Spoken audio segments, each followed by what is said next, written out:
మనుషులు ఎలా గృహం కావాలనుకున్నారో దేవుడు కూడా గృహం కట్టాలనుకుంటున్నాడు. ఆ గృహాన్ని కట్టడానికి దేవుడు సేవకులు పెట్టుకున్నాడు పనివారుగా. వాళ్ళతో తన గృహాన్ని కట్టించుకుంటూ వెళుతున్నాడు. ఆ గృహమే సంఘం.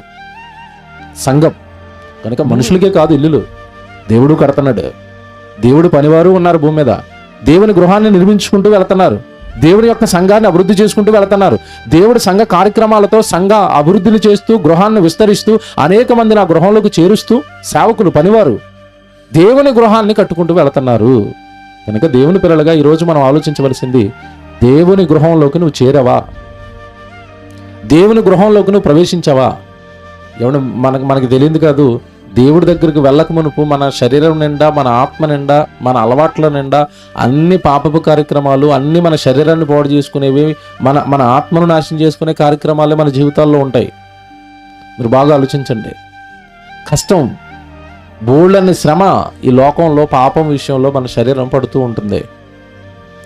ఎంతోమంది ఇప్పటికేనండి ప్రభులోకి రాక, ప్రభు యొక్క వాక్యాలు ఎరగక, ప్రభు యొక్క త్యాగం ఎరగక, సంఘంలోకి రాక, ప్రభువుని నమ్మక ఎన్ని రకాల కష్టాలు వేదనలు పడుతున్నారో వాళ్ళ కుటుంబాల్లో నాకు తెలుసు. త్రాగుబోతులు భర్తలు, పిల్లలు మాట వినరు, రౌడీలు అయిపోయారు. కాస్త వయసు వచ్చేసరికి గుట్కాలు, కాస్త వయసు వచ్చేసరికి పిల్లలు కూడా మందు తాగటం. ఎవరు ఇటు భర్త బాగోడు, ఇటు పిల్లలు బాగోరు, ఇటు కుటుంబం బాగోదు. నిజంగానండి చాలామంది స్త్రీలను కదుపుతుంటేనండి వాళ్ళ కుటుంబం అంతా కన్నీరులే, వేదనలే, కష్టాలే.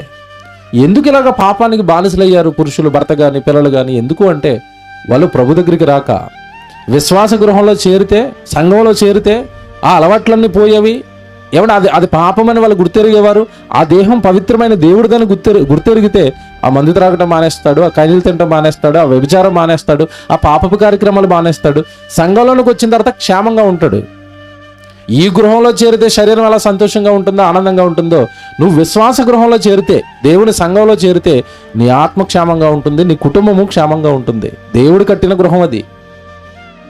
మనుషులు కట్టిన గృహాలే ఎంత బాగుంటే దేవుడు కట్టిన గృహం ఎంత బాగుంటుంది మీరు ఆలోచించండి.